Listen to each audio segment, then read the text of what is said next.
మన తొలి వెలుగు ప్రేక్షకులు అందరికీ నమస్తే.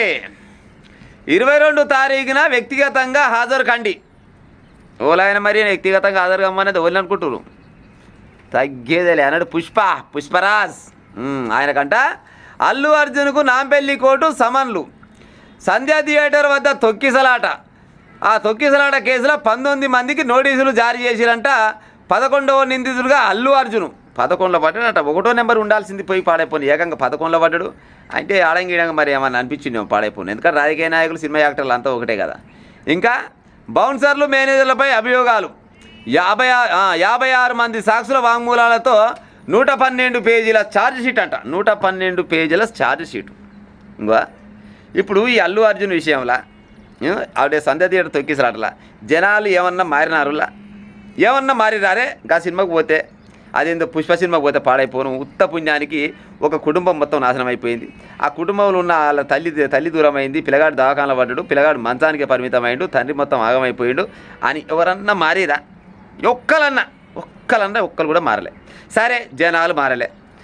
ప్రభుత్వాలు ఏమన్నా మారినా మరి గిసోంటి ప్రీ షోలు వేయొద్దు, ఏలపాల తప్పి షోలు వేయొద్దు, ఏంది రోళ్ళ పాయింట్ ఇట్లా భరత్ తీయొద్దు అని ప్రభుత్వాలు చెప్పినాయి. వాళ్ళు ఏమన్నా మారిరా? వాళ్ళు మారపాయి వీళ్ళు మారపాయి అట్ట పడైతే చెప్పురిగా.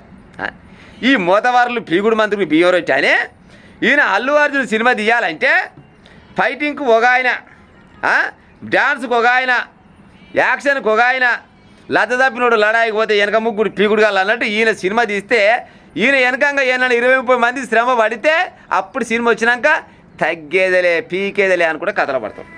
అవునా కాదా? ఈయన తగ్గేదిలే పీకేదిలే అనుకున్నా అబ్బా మా మోతవారి ఏం సినిమా తీసిండ్రా నా సామిరంగా అబ్బాబ్బా చిన్న సన్న సినిమా తీసినాడు.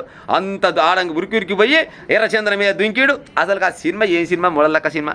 పుష్ప సినిమా వలన ఎవరికన్నా ఏమన్నా ఉపయోగం ఉందా? పుష్పగా చాలా సినిమాలు ఉన్నాయి గిసోటి దిగసేట సినిమాలు. కానీ పోలీసులని ఎట్ట ఆగం చేయాలి, ప్రభుత్వాలను ఎట్ట పల్టీ కొట్టియాలి, జనాల నెత్తలు ఎట్ట చేయి పెట్టాలని ఆ సినిమాకి అర్థం. అంతకు మించిన స్మగ్లింగ్ దొంగతనంగా ఎట్ట దొంగతనం చేయాలంటే ఒక పుష్ప సినిమా చూడరు అన్నట్టు చూపించిండు. ఇంకా ఒకటి సినిమాకు భాస్కర్ అవార్డు లోటపీస్ల అవార్డు, మాస్పత్రి అవార్డు, ఇంకా అన్ని అవార్డులు వచ్చినాయి.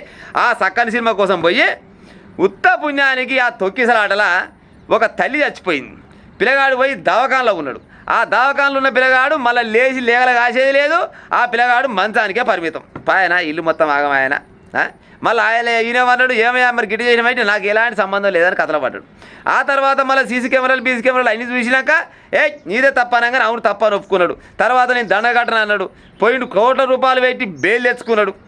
దగ్గర అది ఇప్పుడు ఏడాదికి ఎక్కువనే అయిపోయినట్టుంది. ఏడాది కాదు 2 నెలల దగ్గరికి వచ్చినట్టుంది. కానీ మరి ఇన్ని రోజులల్లా ఇది 4-5 సార్లు పోతే పోయినాం ఆడంగి పోయినాం. కానీ మరి ఈయనకి ఏమైనా శిక్ష పడుతుండొచ్చునా పొరపాటున కూడా శిక్ష పడదు. 6 నెలలు కాదు, ఏడాది కాదు, 6 ఏళ్ళు అయినా కూడా శిక్ష పడదు. ఏమన్నాడు రేవంత్ రెడ్డి మళ్ళీ గిసోంటి అయ్యేటట్టు చూసుకోకరి, గిసోంటి మళ్ళీ కావద్దు, గిసోంటి వాళ్ళకు ఏమన్నా అయితే ఇలా పోయి లోపలేయాలని చెప్పిండు. మొన్న నమస్తే రేవంత్ రెడ్డి అన్న అంటే నమస్తే తమ్మి బండి బాగున్నావా అని రేవంత్ రెడ్డి అంటుండు. పాయన రాజకీయ నాయకులకు సినిమా యాక్టర్ల సోపతి, సినిమా యాక్టర్లకు రాజకీయ నాయకుల సోపతి. వీళ్ళు సినిమా తీస్తే కనీసం దగ్గర ఇప్పుడు ఈ అల్లు అర్జున్ అంటే ఆయన దగ్గర 200-300 కోట్ల రూపాయల కూలి తీసుకుంటున్నాడు సినిమాకు. 200-300 కోట్ల రూపాయలు. మరి గన్ని కోట్ల రూపాయలు తీసుకొని ఆమె చచ్చిపోతే ఆమె ఇంటికి ఎన్ని ఇచ్చినట్టు ఆడంగిడంగా 1 కోటి రూపాయలు ఇచ్చిండు, 2 కోట్లు ఇచ్చినావు. 2 కోట్లు కాదు నువ్వు 100 కోట్లు ఇచ్చినా కానీ ఆమె చచ్చిపోయినావా పైకి రాదు. 100కు 200% తప్పు ఈయనదే. ఇప్పుడు ఈయన సినిమా కొత్త సినిమా రిలీజ్. ఆ సినిమా గురించి 2-3 ఏళ్ళ నుంచి ఇక వస్తుంది పుష్ప అని అంటే రానే వచ్చింది పుష్ప సినిమా. రాగానే ఈయన ప్రీ షోలు అని పెట్టి ఆ సంధ్య థియేటర్ గాలిలా ముందలంగా 3,000 మంది వెనకంగా 6,000 మంది కలిసి మొత్తం కలిసి ర్యాలీ తీసుకుంటూ పోయి ఆ సినిమాలో ఉత్త పుణ్యాన్ని తొక్కేసారు. అట్లా ఓ కుటుంబం మొత్తం నాశనం అయిపోయి తల్లి చచ్చిపోయా పొరగాడు ఆగమైనట్టేనా. ఇక వాళ్ళ కుటుంబం ఎట బాగుపడుతుంది చెప్పురి. అసలు ఇప్పుడు ఈ పుష్ప సినిమా వల్ల కానీ ఈ బన్నీ అల్లు అర్జున్ ఈయన పేరు ఏం పేరు కానీ ఈయన వల్ల ఒక్కలన్నా మారి ఆయన నుంచి ఏడాదాకా మారలే. మళ్ళీ సినిమాలు తీస్తూనే ఉంటారు, మళ్ళీ కటౌట్లు కడుతూనే ఉంటారు, మళ్ళీ పాలాభిషేకం చేస్తూనే ఉంటారు, మళ్ళీ పటాకులు కడుతూనే ఉంటారు, అన్ని రకాలుగా చేస్తూనే ఉంటారు. అయినా కానీ మారడు. పానాల మీద తెచ్చుకోకుర్రా మయ్య కానీ నీ సినిమాలు నాశనం అయిపోను అభిమానం ఉంటే ఉండాలి. కానీ పానం మీద తెచ్చుకోకురా అంటే అట్టేటింటారు వినరు. ఆ గవర్నమెంట్లు ఏం చేస్తారు? ఆయన ఏమన్నారు మళ్ళీ గిసోని సినిమాకు మేము ప్రీ షోలు వేసేది లేదు, టికెట్లు పెంచేయాలి అని చెప్పారు. మొన్న ఏది ఈ పుష్ప భావన బామాడదు మరి రామ్ చరణ్ ఉంది కదా, రామ్ చరణ్ సార్ పెద్ద సినిమా తీయలే, మళ్ళీ టికెట్లు పెంచినా పెంచలేదా? మరి వీళ్ళు ఏం మాట్లాడతారు, మేము జనాల కోసమే బతున్నాం, మేము జనాల కోసమే సినిమాలు తీస్తున్నాం అని గప్పాలు కొడతారు. మరి జనాల కోసం బతికి జనాల కోసం సినిమా తీస్తాడు, మరి ఒక 2 రూపాయలు తక్కువ పెట్టి సినిమా టికెట్ తీస్తామే, మరి 2 రూపాయలు ఎక్కువ ఎందుకు పెడుతుండొచ్చు? జనాల కోసం తీస్తున్నట్ట. సిగ్గి శరం లజ్జలేదు వీళ్ళకి ఎంతసేపటికి, వీళ్ళ జేబులు నింపుకోవడం కోసం ఈ కథలు పడతారు. తర్వాత మేము కళాకారులు, మేము జనాల ఆనందం కోసం తీస్తున్నాం, ఆనందం కోసం ఎడదీస్తున్నారు నాయన. మీరు ఎంతసేపటి కమర్షియల్, మీకు ఎట్ట డబ్బులు వస్తాయి, ఏడికెళ్ళి ఇంకా కోట్ల రూపాయలు సంపాదించాలి జనాల సొమ్మని ఆలోచన వీళ్ళకు ఉంటుంది. సరే 10 రూపాయలు అంటే ఇక పెడుతున్న ఇష్టం తీసుకుంటే ఇష్టం, కానీ ఇప్పుడు ఈయనకు 22 తారీఖున ఈయన ఆధార్ కమ్మని చెప్పారు. మరి ఈయన కొనవై లోపలేస్తారా? వేయరు. ఎందుకు వేస్తారు చెప్పు? 2 నెలలకు వేస్తున్నా వస్తున్నా, 3 నెలలకు వేస్తున్నా, 6 నెలలు కాదు 6 ఏళ్ళకు కూడా వీళ్ళకి లోపలికి వేయరు. గిట్టిన వస్తుంటారు పోతుంటారు రావడానికి గీయడంగా. ప్రభుత్వాలు మారినప్పుడు లేకపోతే మళ్ళీ ఎలక్షన్లు వచ్చినప్పుడు ఇసొంటి వాళ్ళతో ఎక్కడ ఉంటుంది కాబట్టి ఎంతో కొంత పార్టీ ఫండ్ ఇస్తానో, పార్టీలకు ఓటు వేపిస్తానో, అయిపోయింది కేసు అయిపోయింది, గట్టిగా మాట్లాడితే వాళ్ళు నోరు రమ్మన్నది ఆ సినిమాకు, ఓళ్ళు వచ్చి తొక్కిసరాలు పోమ్మన్నది అన్న అంటారు, నష్టం లేదు. మా అమ్మ కానీ మారే ఉపాయం చేయరు. పోరగాళ్ళు అయితే ఆ పుష్ప సినిమా వచ్చినప్పుడు ఆ సినిమా పాడైపోయిన ఆ పుష్ప సినిమా వల్ల ఎవరికన్నా ఏమైనా ఉపయోగం ఉన్నదా?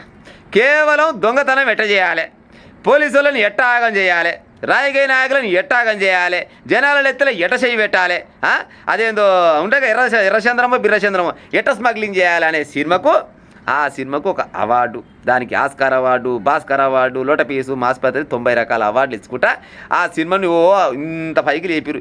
ఏమన్నా మెసేజ్ ఉన్నది ఆ సినిమా పాడైపోను, ఏమన్నా ఏం మెసేజ్ ఉండదు. అది ఆ సినిమా కూడా ఎన్నో రకాలుగా టేకులు తీసుకొని కటింగ్ గీడంగా ఎంతో మంది కష్టపడితే ఆ సినిమా వస్తే పేరు మాత్రం అల్లు అర్జున్కి వచ్చింది, కుటుంబం మాత్రం ఆమె చచ్చిపోయింది, పొరగాడు దవాఖానలో పడ్డాడు, అయ్యి ఆగమైపోయిండు.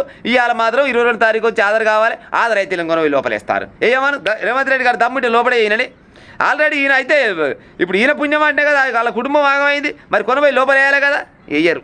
పొరపాటున కూడా వేయరు. మా అమ్మగారిని మారే ఉపాయం చేయరి దుడ్డగాలు అంతా కూడతారు. సినిమా రిలీజ్ అయితే కటౌట్లు కడతందుకు పాలాభిషేకాలు, మళ్ళీ పోతే ఇంకా ఎన్నో రకాల అభిషేకాలు, ఇవన్నీ కథలు పడతారు. మా అమ్మగారిని మీకు నిజమైన హీరోలు ఎవరైనా ఉంటే నిన్ను కన్నా నీ అయ్యమ్మ హీరోలు, తర్వాత నీకు చదువు చెప్పిన సార్లు హీరోలు, గట్టిన సాయం చేసిన హీరో. కానీ ఈ దిగషెట ఒక షెడ్యూల్ హీరోలు ఎట్ట అవుతారు నాకు అర్థం కాదు. కానీ పగటేసేగాలు కలిపితే పగటేసేగాలు అంటే పక్క వీళ్ళంతా